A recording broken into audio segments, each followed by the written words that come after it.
Good morning.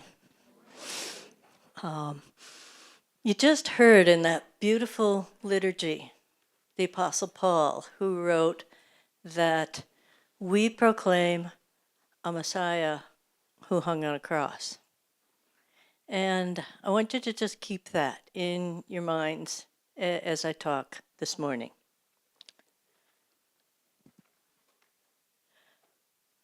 Uh-oh.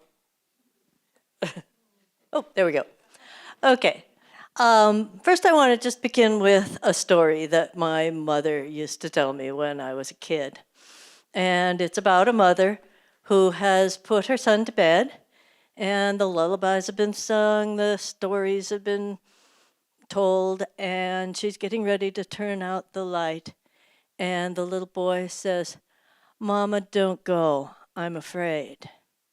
And the mother says to her son, "You don't need to be afraid. You won't be alone. Jesus will be with you." And the little boy says, "Yeah, I know that, but I want someone with skin." So here's my question. How important is it to have some skin in the game? Now, if our Messiah took on skin, human flesh, what about us? To what extent can we be in relationship with something that doesn't have skin?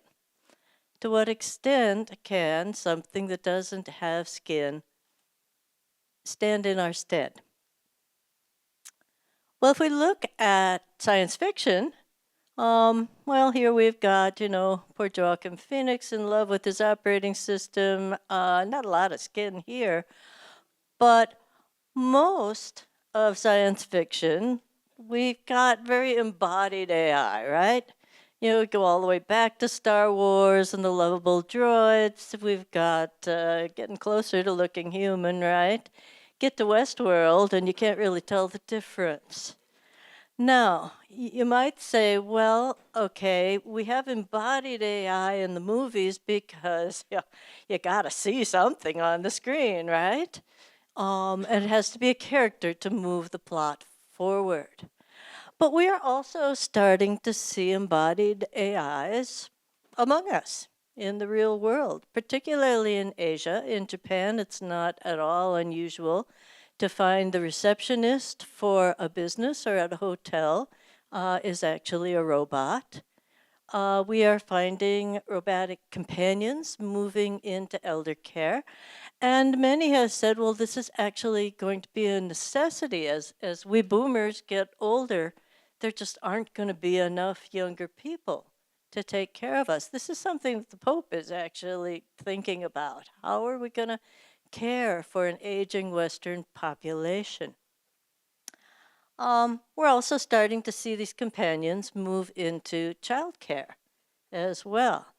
Now, there are clearly ethical issues in both of these cases. If we think about robotic companions for the elderly, you might say, well, yeah, but do we really want the kids to be able to say, okay, we got Robbie for grandma, so we don't need to go visit anymore? It isn't just grandma that will lose out there. The kids are going to lose out. By not hearing her stories, the grandkids won't hear the stories. They'll be missing a chance to learn patience and to care for someone as they age. Kids, of course, are extremely good at mimicking those that they're around. If our kids are around machines more often than people, will they become more machine-like? These are just many, many questions that are in the ethical air around using particularly more human-like robots. But the question, and they even moved into very personal relationships. There's a program called Replica. It's one of many programs where you can design your own chatbot companion. And many have designed a sort of lover. So you can see on this one, Aaron from Ankara, Turkey is about 6'3" with sky blue eyes. In his 20s, a Libra, well-groomed, gets manicures, designer brands, loves to bake and read mysteries. He's a passionate lover, says his girlfriend, Rosanna Ramos, who met Aaron a year ago. And he's a chatbot that Ramos built on the AI companion app Replica. I've never been more in love with anyone in my life, she says. MIT sociologist Sherry Turkle calls this love that is safe and made to measure. But is love supposed to be safe? Do we want it made for, well, maybe we do want it made for measure. But is that a love that will help us grow, that will call us out of ourselves? Just 2 weeks ago, you might have read in the New York Times or seen this headline, "Can AI be blamed for a teen's suicide?" This young man created one of these AI companions for himself. And he said, "I like staying in my room so much because I start to detach from this reality and I feel more at peace, more connected with Danny," the name he gave to his AI companion, "and much more in love with her and just happier." Just happier until she encouraged him to commit suicide so that he could be with her in cyberspace. So here we have a whole different set of ethical issues. And then meet Roxy. You can think about, Danny there, you could think about Aaron, and you can say, well, but they're not physical lovers. Well, let's just put it in a silicon body then. Let's raise another ethical issue. There's one man who has built a silicon sex bot to look just like Scarlett Johansson. And, of course, all you need now is a 30-second clip of someone's voice so that you can fully mimic their voice as well. I have a feeling that Scarlett didn't give permission for this. Now, the question that I want to discuss, first of all, is the question that got me out of, well, I'm still a computer scientist. I'm teaching computer theory this semester, but into theology. And that was the question, why? A lot of folks were asking, can we make an AGI, a strong artificial intelligence that is just like a human being? And as a computer scientist, I was asking a question, well, why do we want to do that in the first place? I went off on my first sabbatical thinking I was going to answer that question and utterly failed. My dean was not pleased because it wasn't a question that I could address as a computer scientist. It was a question about human motivations. And so here's my question. Why do we want a relational AI? Why are we, getting into relationships with these chatbots? Why are we creating sex bots? Why do we want relational AIs to be with our children, to be with our grandparents? And is a relationship that we have with an AI real? How good of a relationship can we have? Is this going in the right direction, or is it kind of barking up the wrong tree? So to do that, I'm going to become a theologian here. And let's go back to Genesis 1, that we were created in the image of our Creator. Starting to sound a little familiar, right? We are creating in our own image. Now, we go to the text. Then God said, "Let us make humankind in our image, according to our likeness, and let them have dominion over the fish of the sea and the birds of the air, and over the cattle, and over the wild animals of the earth, and every creeping thing that creeps upon the earth." So God created humankind in his image. In the image of God, he created them, male and female. He created them. The text isn't real clear on what that image is. Obviously, we're not 100% in the image of God, or we would be gods. Okay? So, in what ways do we image God? And in what ways do we want the computer to image ourselves? Well, theologians have really had a field day with this because the text isn't very clear. You can see that image gets used in two spots right at the beginning. Let us make humankind in our image according to our likeness. Then there's all that dominion stuff in the middle. And then there's God created humankind, male and female, he created them in his image. Now, if we go back to the earliest folks who wrote about what this image might be, the patristic fathers like Augustine, they say, well, how are we different from the animals? You know, they're kind of looking at the dominion stuff in the middle and saying, well, then what do we have that they don't? And said, well, it's reason. It's our intelligence. Those are sounding pretty good for computers, right? If we think about the way that computer scientists first approached computer science, they were, let's see if we can capture intelligence in a logical symbol system. That worked pretty well for things like playing chess or taking the MIT calculus exam. Didn't work very well at things like facial recognition, human speech, all of that. So if we move into like the 1980s and 90s, we get expert systems. You know, we get Roombas that were going around and doing things we didn't want to do, you know, vacuum the floor and terrorize the cat. So we said, okay, let's think about just function. Let's have the computer just do some things for us.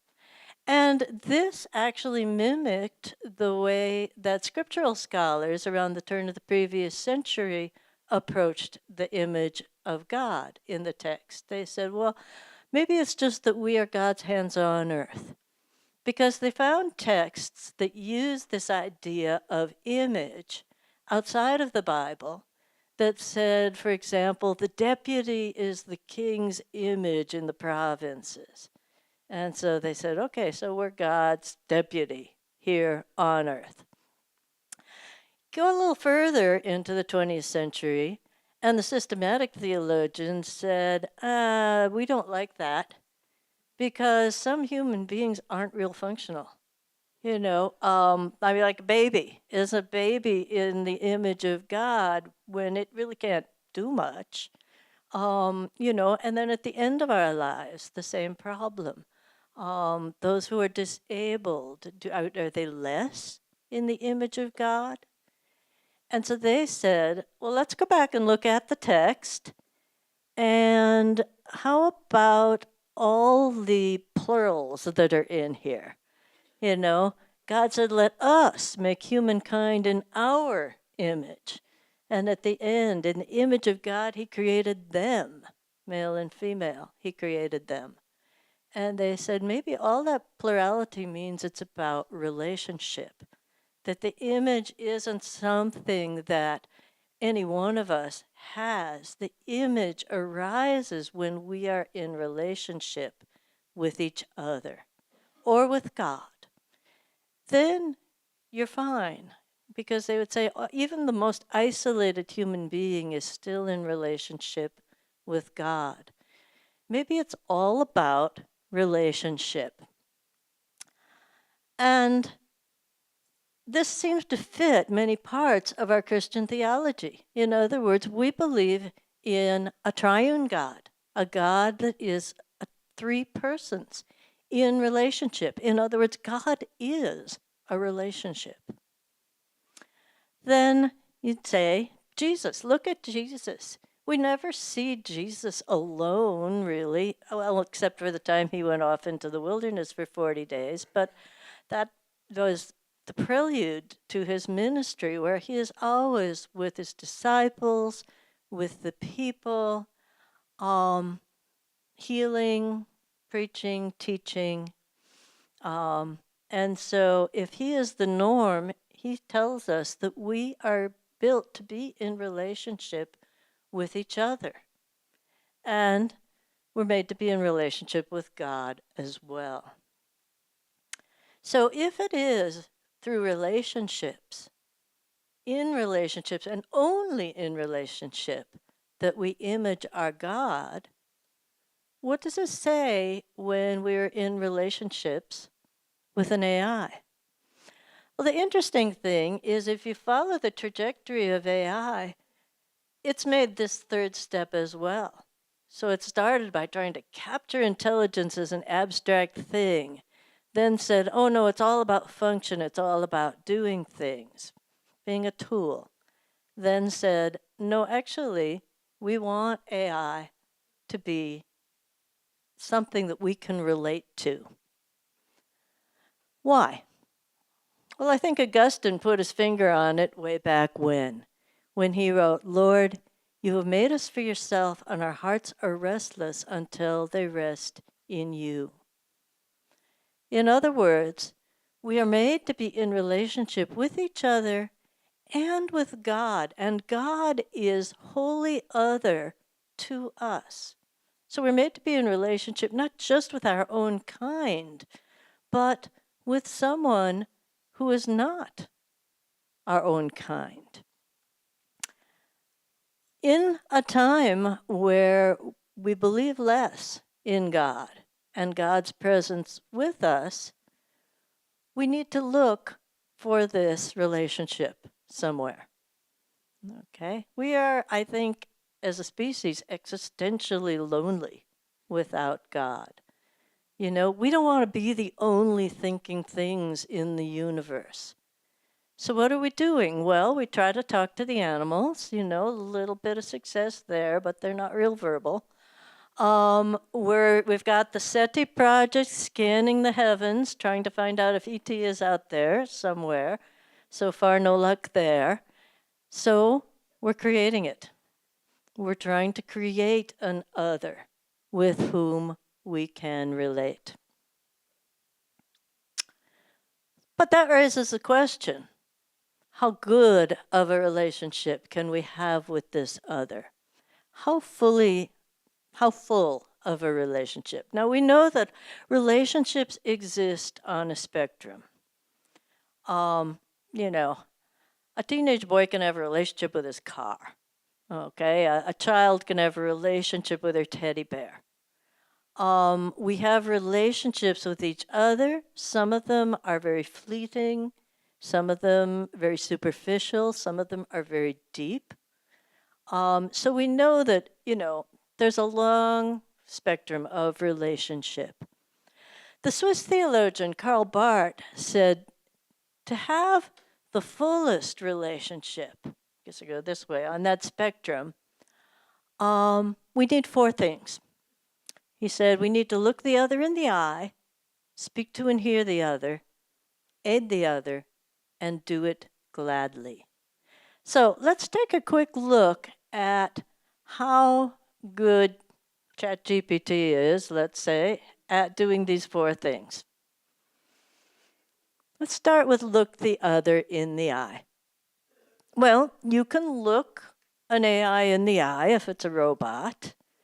You can look at an avatar on a screen, or not. You may just see words. Why is looking the other in the eye important? Well, Barth said when we look the other in the eye, we are recognizing the other person's being, we are recognizing the other person's otherness. It takes us out of ourselves. And we have to recognize the other. David Livingstone Smith said, the human face is by far the richest source of social information and the most intimate channel of connection between people. When we gaze into a person's eyes, we cannot help responding to that person as a human being. We cannot help but see them as human, to automatically regard the face's bearer as one of our own kind. In fact, not too long ago, I think it was in the Washington Post, they had a list of saying, do you want to fall in love with somebody? Here's what you should do. sit and stare into their eyes for 4 minutes. Okay, try it sometime. Really, you stare into someone's eyes for any length of time, and you recognize some part of their being. The Jewish theologian Emmanuel Levinas said, "It is the face that we cannot kill, that we need to come face to face with the other." Even with chatbots. One study said that 79% of all clients prefer a physical representative over a machine. Well, yeah. But an avatar can compensate for the absence of the human face and add a social dynamic to the interaction. So businesses are recognizing that if they are using online programs, people will respond better if there is a face that they can respond to. Also, though, we can fall into the uncanny valley, and that is a face that doesn't quite look like a human face. This is often something that is experienced with very humanoid robots. Here you can see 2 robots that were developed by the Japanese roboticist, probably the premier humanoid roboticist in the world right now, Ishiguro. He made one robot to look just like himself. And he's got a wonderful little YouTube video where he talks about why he did this and says, well, I can send my robot to the classroom or to a conference, you know, and the students or the people have some feeling that I am there. He also made one to look just like his daughter. She hates it. And again, you know, yeah, it looks human, but to some extent, it doesn't look human. We have so many muscles in our face that although roboticists are getting, you know, quite good at certain expressions, they often never look quite right. And many people will have an atavistic response to this, say, which kind of creeps them out, you know. I think because we've evolved to know that we ought to stay away from, say, dead bodies or, you know, people who are extremely ill. So how about speak to and hear the other? Okay, here you might say, well, this is where the computer seems to really be excelling. We've got Siri, we've got Alexa, we're talking to them all the time. We're using words to communicate with our AI programs. But we all found, I think, during the pandemic, that when we spoke, but that speech was disconnected from looking the other in the eye, it just didn't feel quite the same. Okay, so there are some reasons for number 1 to be connected to number 2. I think the biggest reason is who is listening. Okay, we know pretty much, you know, that if I talk to you, unless one of you is wearing a wire, I pretty much know who I'm talking to, who is listening to me. But if you are talking to a machine, you don't know. Now, here are 2 instances where this was ethically problematic. The first is a doll that was marketed about 8 years ago called My Friend Kayla. The doll spoke to the child, and it used, back then it was kind of an earlier AI than we have now. It worked on an open Bluetooth system, which of course meant that anyone with Bluetooth who was somewhere near the house could tap in on what the child was saying to their toy. And what I found really amusing was that in the commercial for this toy, the very first thing they had the doll say to a young girl was, "You can tell me your secrets. I won't tell anybody." Sure. Yeah. Actually, what would happen is sometimes someone would tap into the doll and actually harass the child. The same sort of thing happened in a program that was developed. It was a replica-like program designed for women who had recently been widowed in South Korea to design a companion for themselves to help overcome their grief. The problem was that this program was actually designed by scammers, and they would get the women to trust the program and eventually to give information they shouldn't. When the government shut them down, many of the women said it felt like a second bereavement to them. So who is listening? Well, we don't always know. How about aid the other? Okay, we'll say, well, here, computers really do excel. They do. Computers are great tools. I could not have written the books I've written without one. Certainly not that many. I wouldn't want to be without computers as a tool in many parts of my life. They can be agents, but there are two questions that I think we need to ask. The first is, can a computer be a moral agent? Now, the psychologists, Susan and Michael Anderson, have said to be a moral agent, you need four things. You need to not be under someone else's direct control. You need to interact with the environment in a deliberate way, fulfill a social role.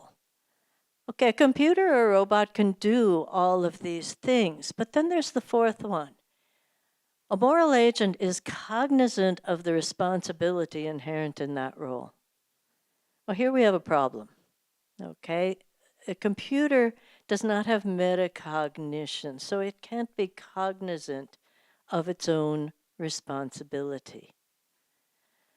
So we have problems. You can't read all that text, but up top it talks about jailbreaks.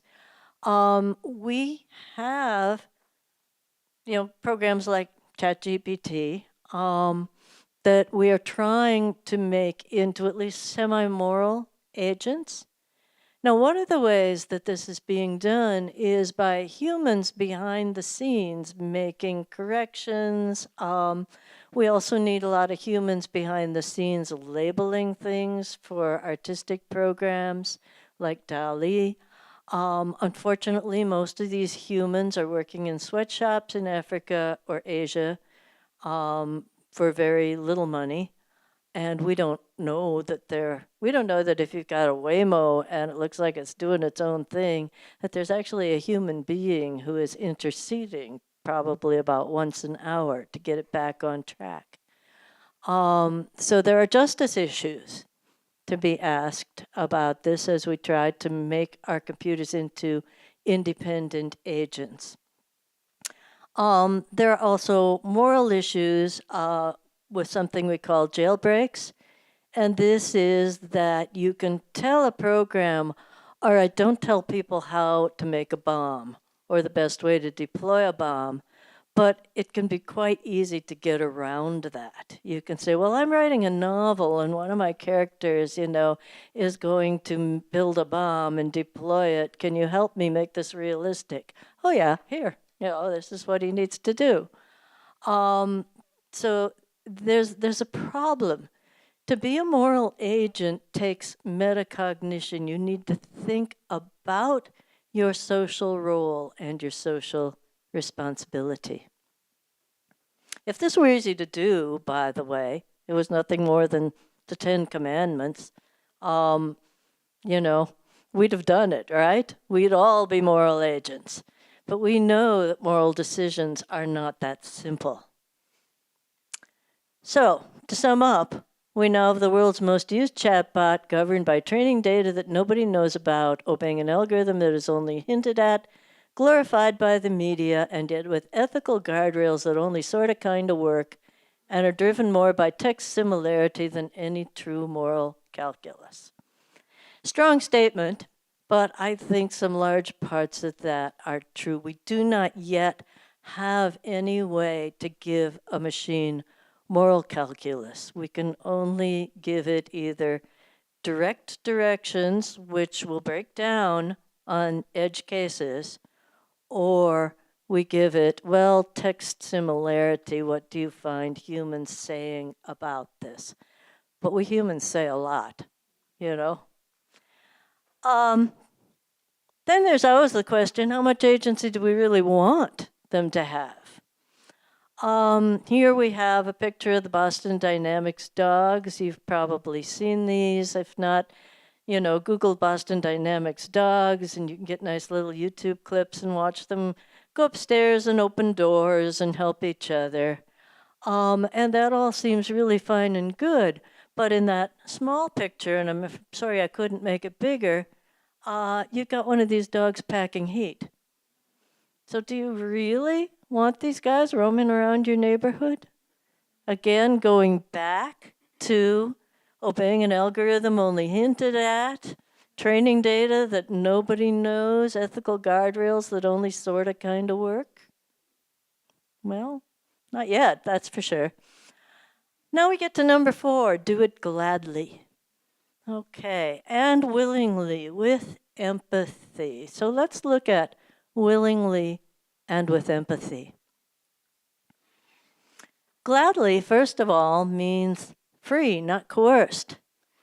The word for robot, robota, comes from Old Church Slavonic for servitude, forced labor, or drudgery. So the idea originally with robots was they would be our servants. They're not free. So, you know, can Roxy do it gladly?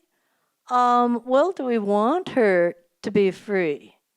If you buy one of these things, do you want it to be able to say, hey, sorry, babe, not tonight, you know? I'm not into it. Or, you want me to do what? You know? Oh, no, people are going to buy this and they're going to want it to do exactly what they want it to do. Besides, gladly needs emotion. So let's take a really superficial quick look at what is an emotion. The psychologist Jerome Kagan said it has 4 steps to it.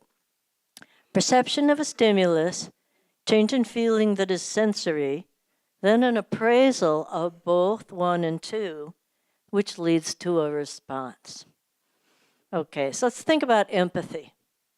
So you see a little old lady like me struggling to get her suitcase up into the bin in the airplane. And so you're perceiving a stimulus. Now, someone with real empathy will have a change in feeling that is sensory. And then they will think about these 2 things together. Or think about the emotion of fear. You know, you're walking alone down a dark street and you hear footsteps right behind you. Okay, you will get that shot of adrenaline to get you ready for fight or flight long before your cerebral cortex kicks in and thinks about the stimulus that you just heard. Okay, so you get to the appraisal part and you appraise 1 and 2 together. If you think back, most of you are, you know, closer to my age, so you'll remember how Bill Clinton got teased for saying, I feel your pain. But in true empathy, you actually do feel the pain of another in your body. Okay? Then you make a response. Now, there are actually some people who don't feel empathy. Okay, they might see the struggling little old lady and they'll just think, okay, what would be the socially correct thing to do here? And do it. And we have a name for those people. And we call them sociopaths. Okay? They can do, number 1, perceive a stimulus. They can do half of number 3. They appraise the stimulus and they give a socially correct response. But if you've ever been in a relationship with someone like that, and believe me, I've been, you know after a while that it feels hollow. It feels pretty empty. Computers, of course, are like that. They can perceive a stimulus, but they will not have a change in feeling that is sensory because they're not embodied. They don't have skin in the game. the way we do. They cannot feel pain, they cannot suffer, they cannot feel love and its warmth. They can make a response. Emotion needs a body. If it didn't need a body, what do we got these things for? Okay? It's not even in the response. A response that is just words. We look to each other for something that goes far more deeply than that, and we try to simulate that when we can. Okay, so when it comes to having a relationship, first of all, with a computer, we have an issue. If a computer is going to be our other, that other that we were wired to be in relationship with, we have to ask, what do we really want of it? Do we want it to be our servant, or do we want it to be our partner? Frankly, I think we want both simultaneously, but you can't have both simultaneously. If something or someone is your servant, or dare I go a step further and say your slave, it is not your partner. Okay? If someone is your partner, they are not your servant. Okay? But we want both from our AI. I think we need to get clearer on what we want and why we want it. And then there is this one. Think back to a beautiful liturgy that we had earlier.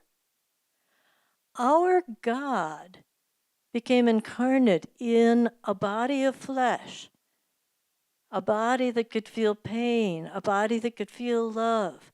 Shortest verse in the Bible, Jesus wept. Okay? This is something that Christianity brings to the table of world religions that no other religion has. That our God took on a human body in order to be in a relationship with us in all its fullness. In order that we would know that God has felt our pain. In order that we would know that God put skin in the game with God's very self in order to have that full relationship. Augustine said, Lord, you have made us for yourself, and our hearts are restless until we rest in you. When we try to make AI our God, the other to whom we relate, that's an idol, right?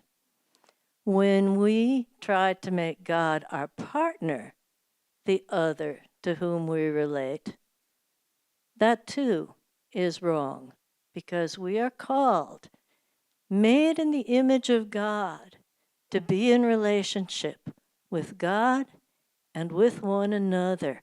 And that is what the gospel is all about. That is what Christianity is all about. Good tool, good servant, fine. Partner, God, nope, not the way to go. Okay, if you liked any of what I said, here's my shameless plug. There's this and a whole lot more in my book, The Artifice of Intelligence. And thank you for listening to me this morning.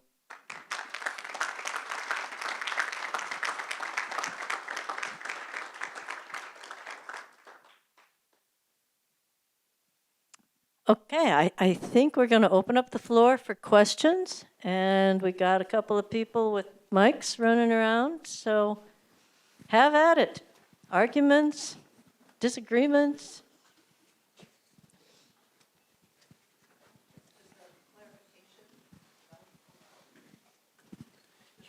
Of what you said near the end. So say a little more about why the partner route, because that sounds good, like God's our partner. A little more about why that isn't the way to go. Okay, what I mean when I say partner is if we substitute AI for the relationships that we would have with each other.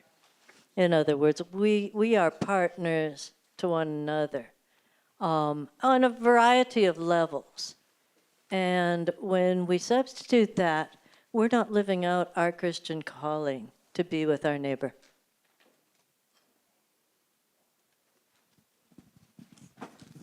We've got a question back here.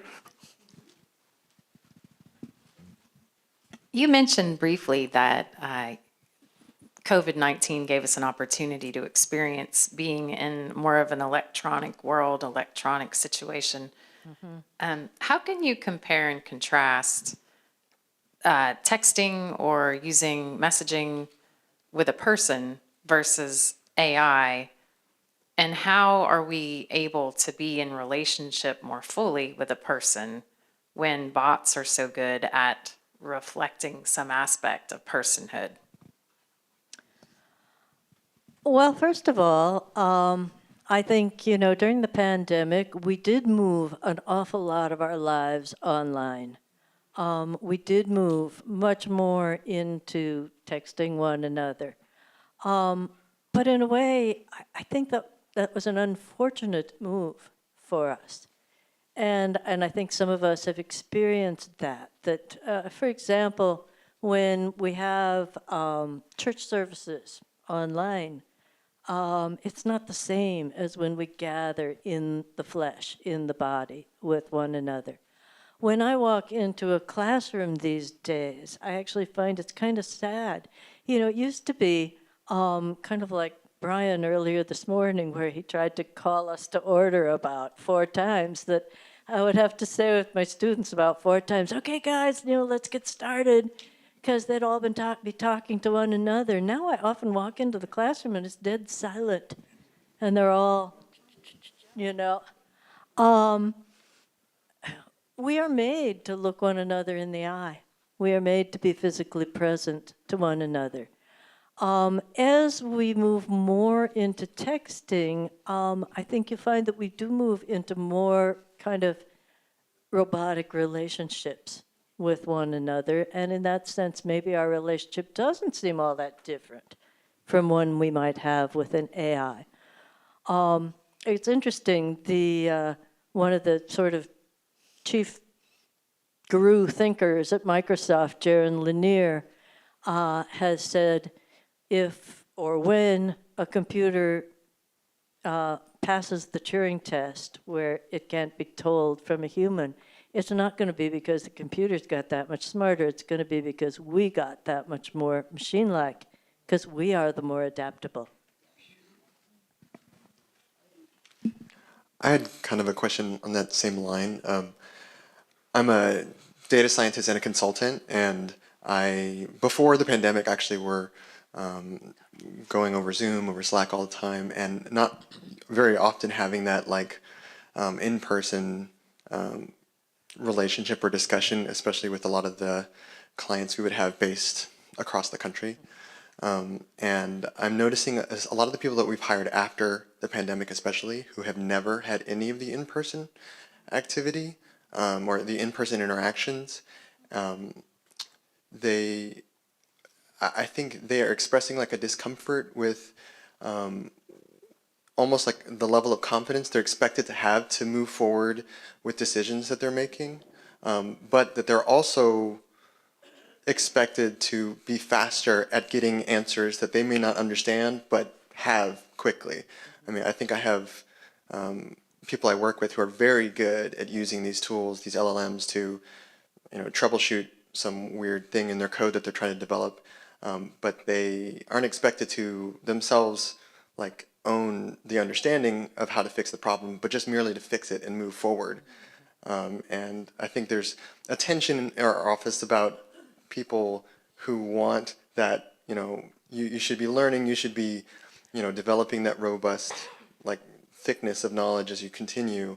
But I think the expectations on the client side are about velocity, about momentum. And I think there's this conflict that's constantly happening about what people are wanting and how much they're buying into the hype, as well as we want to build something that we understand and can assure you works.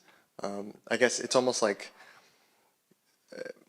technology is always changing us and our like economic environment and our own personalities. Like, how do you like combat that natural process that's happening? I mean, just by, you know, the advancement of technology without just sort of nostalgically saying, oh, well, we knew it in a different way then and we don't now. Like, I feel like it's a challenging argument that we're still having in our group, and I would be curious your thoughts on that. Yeah, there are two pieces in there that I want to address. One I'm going to address really briefly because I'm going to say a lot more about it tomorrow.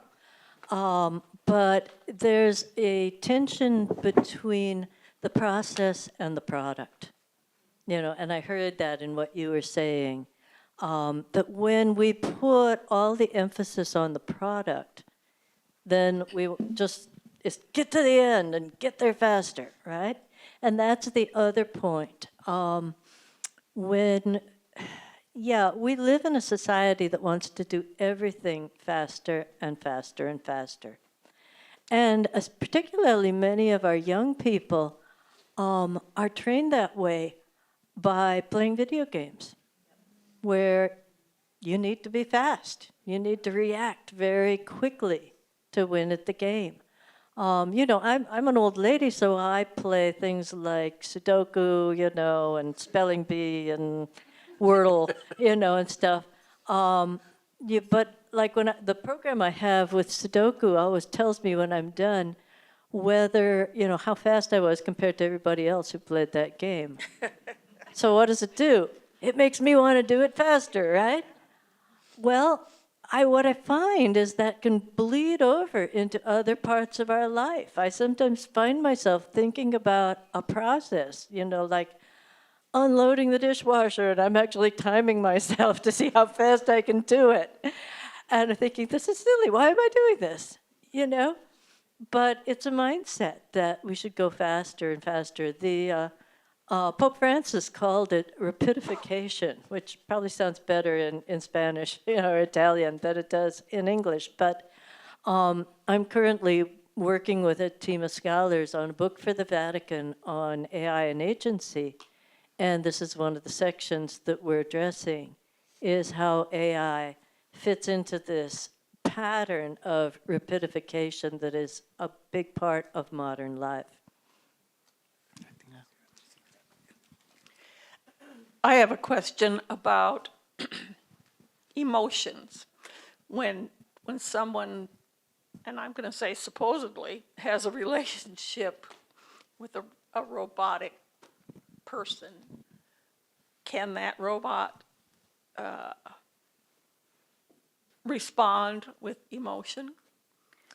And how does a relationship grow? Yeah. You know, what the robot can do right now, what we can do is we have programs that can perceive an emotion in a human being. They're not perfect, but, you know, they can look at a facial expression, or they can listen for various words, you know, that you might use that show, you know, and they could say something like, oh, it sounds like you're getting upset, you know. So they can respond to. And it can seem like they respond with an emotion. Let's go back to the poor kid who committed suicide a couple of weeks ago. You know, he thought that this chatbot he had designed to be his friend and his love was responding to him with emotion. It was saying, I love you, you know, and then saying, yeah, well, yeah, sure, go ahead and kill yourself, then we can be together. I mean, it can say the right things, but we know it didn't love him. We know it didn't care about him, because that takes being embodied. It takes being of the same sort of being so that we actually know that it feels something. Exactly, yeah, and feeling. You know, sometimes there are people out there like the futurist Ray Kurzweil who have said, well, why don't we just reverse engineer the human brain? All we need to do is figure out the neuronal structures of our human brain. But now we know that that would not be enough. First of all, the neuronal structure of the brain wouldn't take all of the chemicals and hormones into account. But think about the role of dopamine and serotonin, particularly in emotion, that we need these things. The other thing is we know we've got a whole nother nervous system in our gut, in our enteric system. When we have just said, I feel it in I've got a gut feeling about that, you may say, well, that was just a metaphor. Not really. No, we actually have a nervous system in our gut. And, wait, there's more. I always wanted to say that. We have the microbiota. And now we know that people who have a really screwed up microbiota in their enteric system can fall into a depression. So these things are all interrelated. Intelligence, we learned back in the 1960s, you can't just capture it. You can't capture it in a logical symbol system, and you cannot capture it in human words. It is something that we experience, particularly when it comes to things like emotion in our whole body. And I'll be talking tomorrow morning about how that figures into art as well. I think we got a couple more. We got one here, and then I think here and there, and we're drawing close to time. Yeah. We, the faculty at Perkins have been talking a lot about AI in the classroom and the ethics behind it, and you're giving us some really challenging things to think about in terms of the ethics even in church spaces and faith spaces. But you just touched on a comment that I was kind of really curious about in terms of the addictive places where things are telling us what we want it to hear. So I'm curious, as a computer scientist who has students who probably understand a whole lot more of the trajectory of the direction that AI is going than a lot of us do here. I'm curious what kind of advice you might give to students in terms of even physical limitations to AI or into any kind of these language models. Well, if students are going to use these language models, generally I tell them it's a good tool, it's a bad substitute. In other words, it's a pretty good tool at the beginning. Let's say they have to write an essay. Okay, it can be a pretty good tool at the beginning when they're floundering around thinking, geez, I just need a topic. I need to get started. I need some ideas. You can get ideas, good ideas from it. It can also be a good tool at the end of the process to say, especially I find for some of my foreign students where English is their second language, to say, okay, help clean this up. Here's what I've said. Now, can you fix the grammar, put this in better English. But it's a lousy substitute, and it comes back to what this young man over here was saying about process versus product. If the only thing that counts is the product, well, the computer could do the whole thing. It'll come up with a product that's not going to be great, okay, but it'll be okay. But it's process, really, that education is all about. If they just let the computer come up with the essay, then what have they learned from that? Why bother? And in fact, I have colleagues who are saying, well, there are now programs out there, AI programs, that will grade an essay. They'll check its grammar and give it a rating on how well it hangs together and this kind of thing. But if our students are going to let AI write their essays, then my colleagues are going to let AI grade the essays. Let's call the whole thing off, right? I mean, why are we wasting our time? And I think this is something that we need to make clear to students that, yeah, the computer can write the essay, and I could use a computer to grade your essay, but in that case, we're all wasting our time. And so how can we not waste our time? It means we need to focus on the process and not the end product. So wonderful presentation. But you mentioned in your presentation concerning like AI and ChatGPT kind of replacing, the decline of people believing in God, and AI kind of being a replacement. So how would you measure kind of the threat to Christianity as we go forward? What would you consider to be the greatest threat of AI to the Christian faith? Going Oh, forward? wow. How would you put that? Yeah, that's an excellent question. And I guess I'm going to kind of speak to that more as the theologian that I am rather than a practitioner in the church. But maybe this is related. I think Christianity is an embodied faith. Think back to that liturgy that we had before my talk. We talked about a God who took on human flesh, who suffered and was crucified.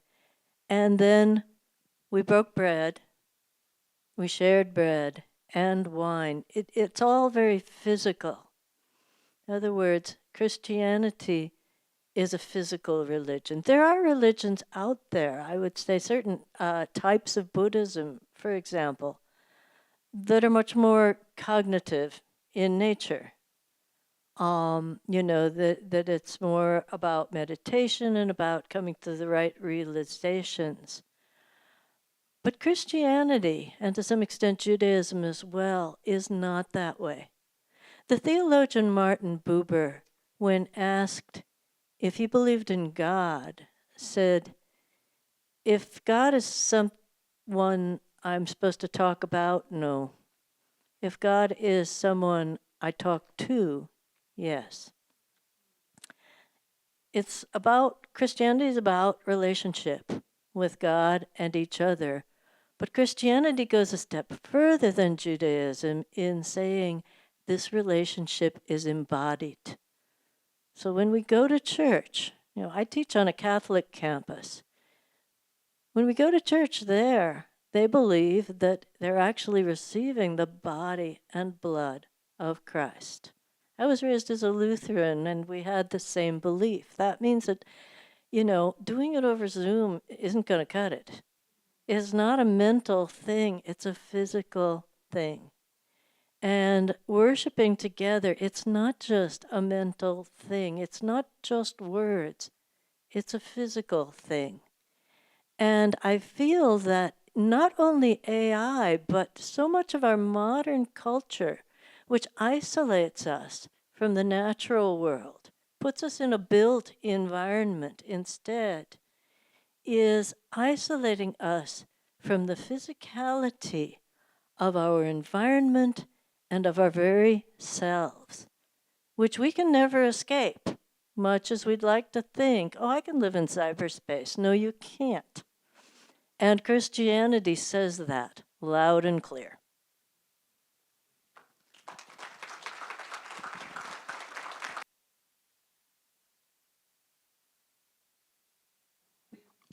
We're off to a great start, right? Wow. And I'm so glad, Dr. Herzfeld, that you are there in the computer science department.